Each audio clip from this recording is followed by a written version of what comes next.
dia! Bom dia! Que bom que você está aí. Hoje nós estamos dando continuidade ao programa com o tema sobrecarga emocional. E você vai escutar hoje de uma forma diferente e com certeza Deus vai te abençoar e você vai ser ricamente edificada nesse programa. Nos aguarda!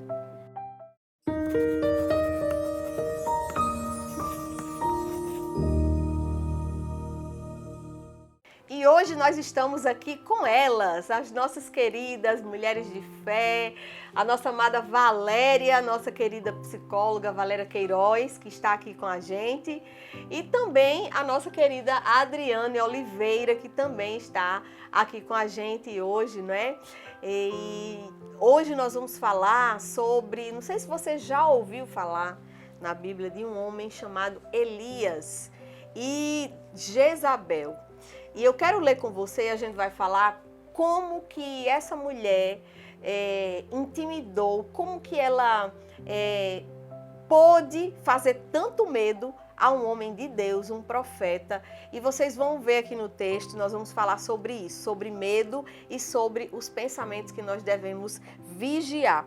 Isso está no texto de 1 Reis, no capítulo 19, a partir do verso 2. Diz assim: Então Jezabel mandou um mensageiro a Elias, a dizer-lhe: Assim me façam os deuses, e outro tanto, se de certo amanhã, a estas horas, não puser a tua vida como a de um deles. O que vendo ele se levantou, e para escapar com vida se foi e veio a Berseba, que é de Judá, e deixou ali o seu moço. E ele se foi ao deserto, caminho de um dia, e veio e se assentou debaixo de um zimbro, e pediu em seu ânimo a morte, e disse: Já basta, Senhor, toma agora a minha vida, pois não sou melhor do que meus pais. Amém. Queridas Valéria e Adriane, nós estamos falando sobre sobrecarga emocional. E quantas vezes a gente já trouxe esse assunto aqui, porque hoje nós estamos encerrando esse tema. Se você ainda não viu os nossos programas falando sobre isso, sobre carga emocional, vai lá no nosso canal do YouTube e assiste. E quantas vezes a gente falou aqui como muitas vezes a gente fica sobrecarregado com tantas coisas, com o trabalho, com o nosso dia a dia, com as tantas tarefas que muitas vezes a gente assume que a gente não consegue assumir, né? Não verdade. Consegue fazer. Falamos de muitas coisas, mas hoje nós vamos falar sobre uma sobrecarga emocional que com certeza acontece com milhares de pessoas, que é o medo, a gente acreditar nas mentiras do inimigo, nas pessoas que vêm para realmente usadas pelo inimigo para nos intimidar. Porque falando desse texto, só para a gente entender, Elias tinha acabado de participar de um duelo, onde ele ali colocou todos para verem que o Deus de Israel era o Deus verdadeiro. E os profetas que eram de Baal, os profetas mentirosos, né, dos deuses falsos, nenhum deles conseguiu tocar fogo ali, mas o Elias, com a palavra dele, Deus tocou fogo. E Deus foi com ele e todos aqueles profetas ali foram intimidados. Ou seja, Elias viu o poder de Deus de frente para ele e poucos dias depois vem a mulher de Acabe, intimidando ele, dizendo que ia matá-lo, e ele fica com aquele medo e acabou que Elias agora queria morrer. Como é que um homem que há pouco tempo estava tão forte na fé e agora ele está tão fraco? Valéria, eu queria que você falasse um pouco emocionalmente o que pode ter acontecido com Elias para ele ficar desse jeito. O que foi que ele tomou assim esse medo tão grande que deu a ponto dele dizer assim: não, aí Deus agora me abandonou? Né? Parece até que ele diz: pronto, agora o mesmo Deus que estava comigo, parece que ele agora não está mais. E eu queria que você falasse um pouco sobre isso, porque eu sei que na psicologia isso tem um sentido. Na verdade, ele não pensou em Deus. Ele não pensou em Deus. Se ele tivesse pensado em Deus, ele não teria tido este medo. Na verdade, o que foi que aconteceu? Muitas vezes, o que é que acontece? A gente, quando passa por enfrenta uma situação, às vezes, muito difícil, que a gente usa de toda a nossa energia, de toda a nossa força, e a gente sabe que a nossa força, tem um limite, e aí vem a força de Deus para nos ajudar a enfrentar, né? Aí o que é que acontece? Quando passa, o que foi que aconteceu? Quando passou tudo que ele viu que tinha ganhado, mas aí lá vem ela ameaçando ele, que ia matá-lo. Então, quando ele se sentiu ameaçado, é aí que entrou a fragilidade que nós seres humanos temos, que isso acontece. Muitas vezes a pessoa diz assim, menina, fulano enfrentou tão bem tudo. Por exemplo, quando morre alguém, né? Às vezes a pessoa enfrenta muito bem toda a situação, aí depois a pessoa se desestrutura. Por quê? Porque ela começa a colocar na cabeça um monte de coisa e deixa se levar pelos pensamentos de fragilidade que nós seres humanos temos. Nós durante o dia somos bombardeados por muitos pensamentos negativos, até porque a gente vê muita coisa negativa. Isso. E se nós não tivermos fechando essas janelas negativas, que segundo Augusto Cury chama de janelas killer, que são essas janelas negativas que vêm e abrem na nossa mente. Sim. E que a gente tem que estar com esse poder toda a vida de quê? De fechar essa janela, não deixar essa janela continuar abrindo, porque se eu abro uma janela negativa e aí eu não fecho ela logo, a minha tendência é abrir uma nova janela negativa. Sim. E quando a gente menos espera, você está numa grande depressão.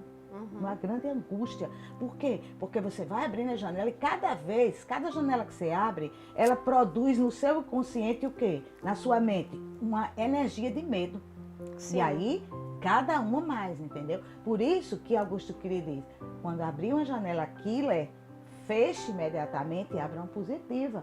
Por quê? Porque você fechando a negativa e abrindo a positiva, você vai começar a ter sentimentos de paz, bom. E aí a janela positiva qual é? Mais Deus.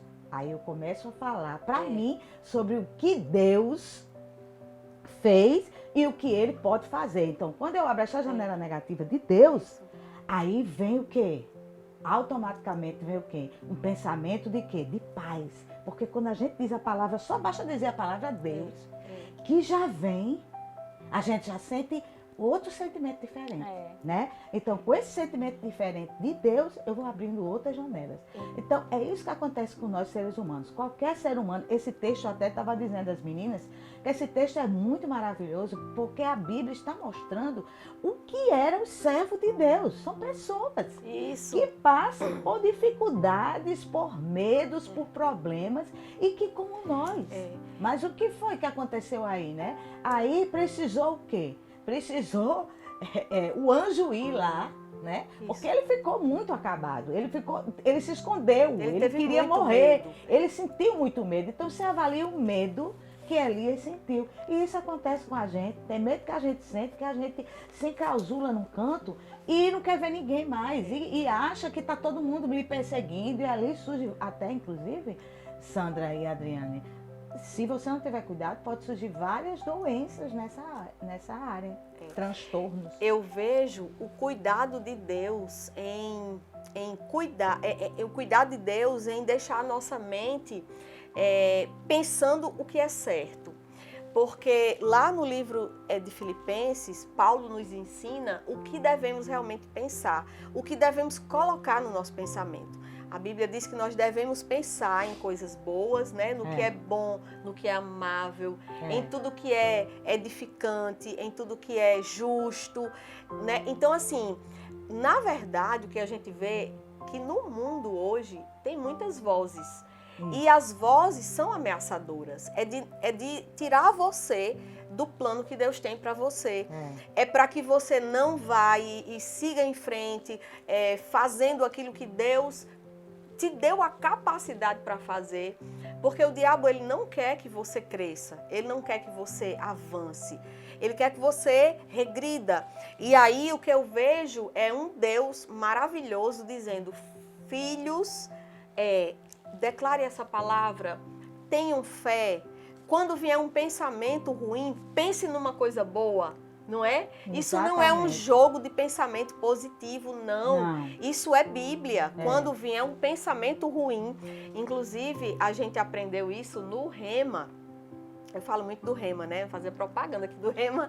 A gente aprendeu, foi um curso que nós fizemos, e o Rema fala, um dos professores dizia que a gente só deixa um passarinho fazer o ninho na sua cabeça se você quiser, é você que pode deixar. Então, veio um pensamento ruim, o que é que ele dizia? Veio um pensamento ruim, já pensa na palavra. Não, mas, como você diz, Valéria, o meu Deus, Ele é poderoso, Ele está comigo, Ele me defende. No caso de Elias, eu creio que faltou Elias meditar realmente no que Deus tinha feito há pouco tempo. Peraí, se Deus estava comigo naquela situação onde tinha quer dizer, tinha todo tipo de demônio estava onde Elias estava, e ele declarou lá, o meu Deus vai mostrar para vocês que ele é o Deus verdadeiro, porque nós vamos tocar fogo, vai descer fogo do céu aqui, e desceu o fogo do céu. Então, se Elias tivesse parado um pouquinho, eu vejo assim, meninas, e dissesse assim, mas o meu Deus estava comigo lá. Como foi com Davi, né? E Sandra, o interessante... Então, ele agora vai estar também. Ele agora vai estar. E eu não vou intimidar, porque isso é uma mentira. Ela não vai me matar. E o interessante é que Elias, através dessa ameaça, veio o espírito do medo. Porque o medo, em até certa ocasião, ela foi colocada em nós para dar um limite de perigo. Né? No caso de você não querer pular de uma altura, o medo ela é uma coisa segura para te deixar seguro. Aí o que passa disso é uma sobrecarga. Então, na verdade, ele já tinha passado por uma situação e tinha sido vencedor. Então, por causa de uma pessoa, né, uma mulher, o fez assim uma sobrecarga tão gigantesca que ele começou a questionar a Deus. Né? Exatamente. Ele questionou por que ele estava existindo, ele questionou, ele disse que não tinha mais nenhum profeta, que na verdade tinha, né? E tinha então, muitos, tinham né? muitos. Então, muitos, assim, né? ele se colocou num papel de vítima. Né? Ele se vitimizou, ele quis chamar a atenção de Deus de uma forma de vítima. Né? Quando eu acredito que Deus olhou para ele, só faltou Deus dizer assim, o que você está fazendo aí, Elias? Mas né? foi o que Deus isso disse, que aconteceu, né? Deus olhou para ele e disse, pensou e ele disse, fazendo? o que você está fazendo aí, Elias? Saia daí dessa caverna. Então, assim, é exatamente isso, né? A sobrecarga emocional do medo, porque assim como existe o espírito da fé, existe o espírito do medo, né? Porque o medo, ele é uma segurança na qual a gente não vem sofrer algum dano. É algo que está dentro de nós, é um dispositivo. Mas o medo que ultrapassa aquilo ali, que já vai vir como uma sobrecarga, aí isso não é bom. Exatamente. É o que acaba muito com nós, seres humanos, né? É quando se dá evasão a esse medo, se permite esse medo tomar conta, e aí ele começa a tomar conta e vira o quê? Um pânico. E aí a gente vai falar no próximo bloco mais detalhadamente sobre a síndrome do pânico, porque é algo que precisa ser falado mais detalhes, e a gente vai ter que, né, Sandra? Com certeza, já estamos aí, faltando poucos minutos, né, para nosso primeiro bloco acabar. Então, gente, não sai daí, nos aguarda, que nós vamos entrar nesse segundo bloco aqui de uma forma, né, muito mais profunda nesse assunto. Então, chama aí a tua família para assistir com a gente e você vai ser muito edificada. Espera, voltamos já já.